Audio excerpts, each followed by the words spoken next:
I'm never a lesser of two evils person, but with Hillary, there's not even the same universe. I mean, she is an abject, psychopathic demon from hell that as soon as she gets into power is going to try to destroy the planet. I'm sure of that, and people around her say she's so dark now and so evil and so possessed that they are having nightmares, they're freaking out. This is Alex Jones, founder and host of InfoWars, a popular news program that often centers itself around conspiracy theories. A conspiracy theory is defined as a belief that some covert but influential organization is responsible for a circumstance or event. In the case of Alex Jones, this often revolves around the Democratic Party and their representatives. There are dozens of videos and photos of Obama having flies land on him indoors at all times of year, and he'll be next to 100 people and no one has flies on him. Hillary, reportedly, I mean, I was told people around her that they think she's demon-possessed, okay? I'm just going to go ahead and say it, okay? But Jones's topics often go beyond politics and discuss topics even more sensitive. He even goes on to make claims that tragedies such as the Sandy Hook school shooting were all staged. But it took me about a year with Sandy Hook to come to grips with the fact that the whole thing was fake. And even after he continues to make such outlandish claims, I don't like them putting chemicals in the water that turn the friggin' frogs gay. He still manages to attract a larger and larger audience, now approaching 2.5 million subscribers. So what is it about conspiracy theories that allows this man to gain influence in the modern day?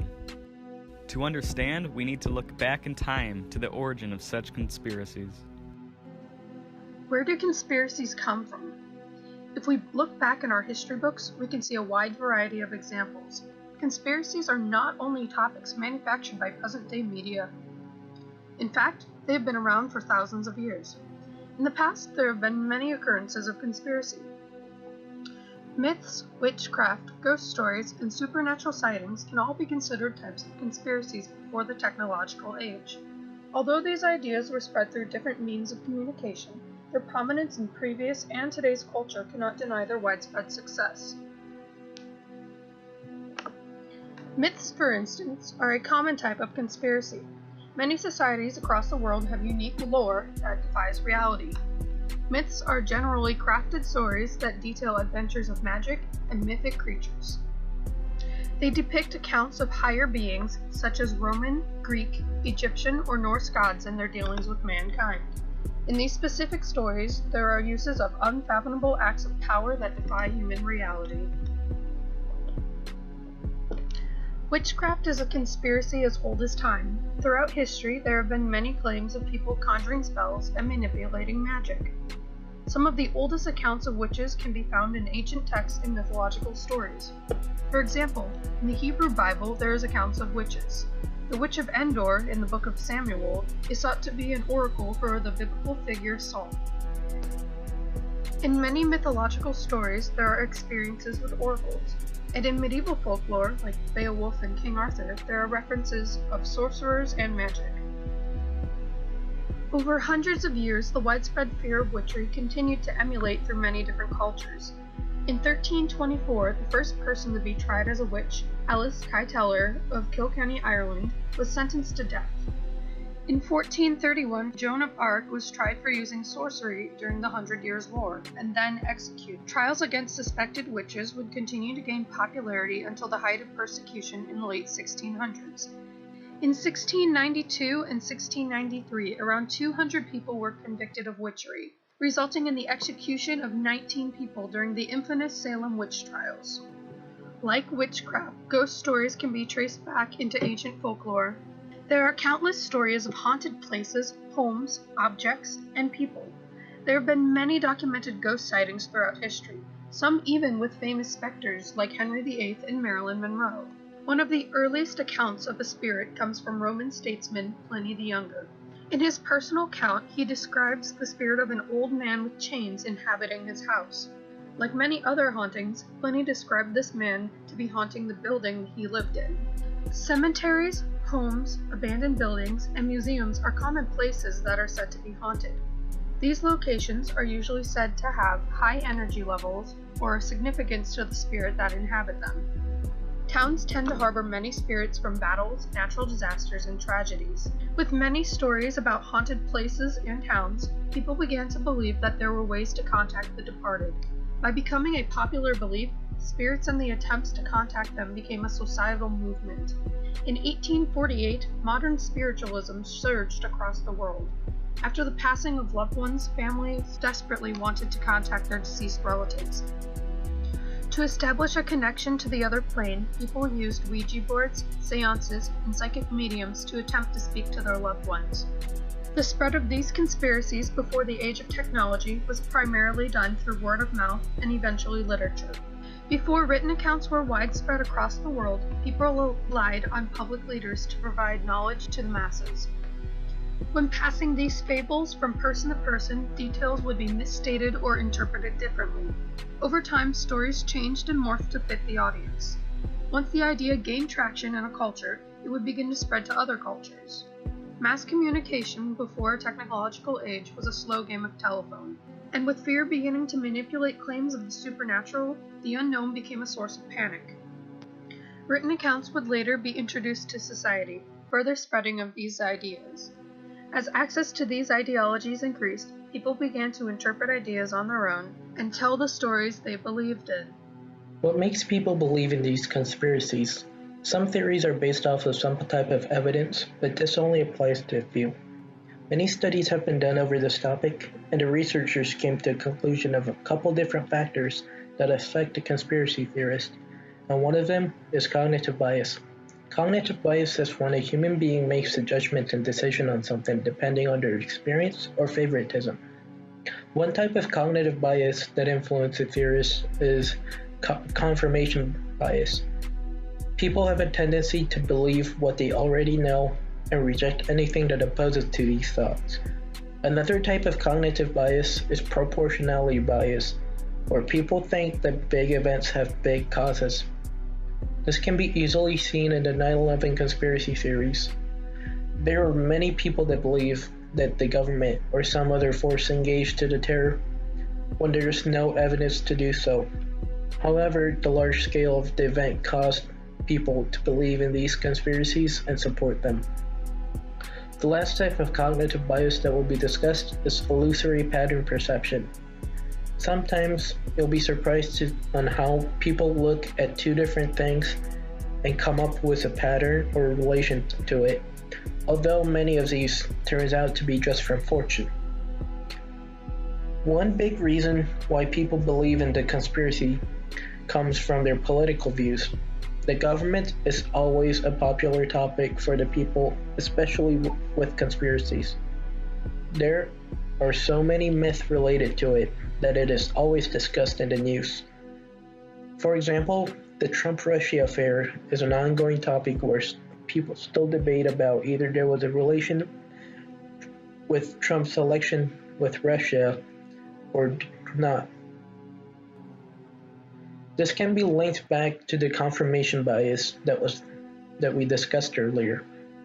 Many strong Trump supporters tend to oppose it, while Trump haters tend to support this theory. As conspiracy theories spread out, our society is being influenced by it. A study was conducted by Dr. Jolie and Dr. Douglas from the University of Kent in order to see what consequences the conspiracy theories brings to us. The study selected two theories, one related to the government and one related to the environment, and monitored the participants' behaviors and compared it to a control group who were not introduced to any of these. For both cases, the group that was exposed to such beliefs showed a negative effect. For case 1, related to the government, the participants' political engagement, such as voting, dropped compared to the control group. For the second case relating to the environmental issues, both the pro-conspiracy and the con-conspiracy groups' engagement to the environmental and political actions decreased. And this is predicted to come from the feeling of powerlessness of conspiracy theories give to a person just by being exposed to it, no matter he or she agrees to it or not. As technology advanced through The time, the spread of the theories become more rapid and simple. The invention of mass media allowed people to communicate with each other about modern conspiracy. What are some modern-day conspiracies? Well, let's take a look at this Hillary Clinton video.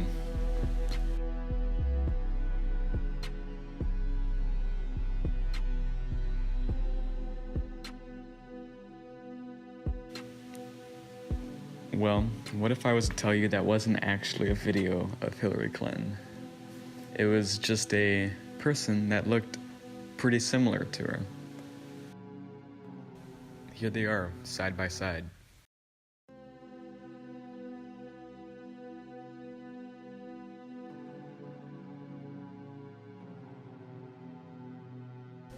This is a deepfake. A deepfake uses artificial intelligence combined with superimposing pre-existing images to combine into a final piece that is very hard to detect. Although no harm was done, you can imagine what kind of damage this can do in the wrong hands. While not all conspiracy theories are used for bad purposes, philosopher Terence McKenna thinks down upon those who do believe in any conspiracy theory. And so they don't have time for, to advance the Aryan race or the Council of Zion or any of this fantasy and illusion that haunts the world of conspiracy theory. Rather, it seems everything is being left pretty much to develop on its own because people are afraid to grab or touch the levers and buttons in the control room of the historical vehicle. For as long as time, humans have told stories. Whether they be passed down by word of mouth or through literature, they have died out or have been altered, but many are still with us today.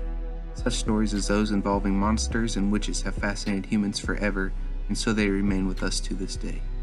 These can be clearly seen through such works as Arthur Miller's 1953 play, The Crucible, which is a partially fictional story of the 1692 Salem witch trials, or through Stephen King's novel, Salem's Lot, about a town of vampires.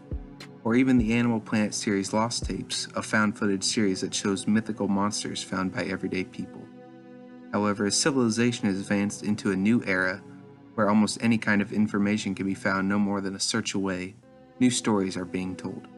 These stories are born in small niches of the internet and have slowly spread their way into everyday life into what we now know today as conspiracy theories. Websites like 4chan and InfoWars allow these theories to gain traction and spread widely amongst a large population.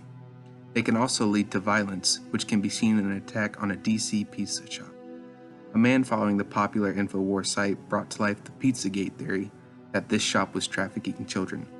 The man walked into the store armed and demanded to see the back. He was arrested and no one was harmed, proving in the process that the whole story was made up. Although this was a small theory compared to many, it led to an event that could have been tragic. What kind of actions and consequences can we expect from even larger theories in the future? Only time will be able to answer that.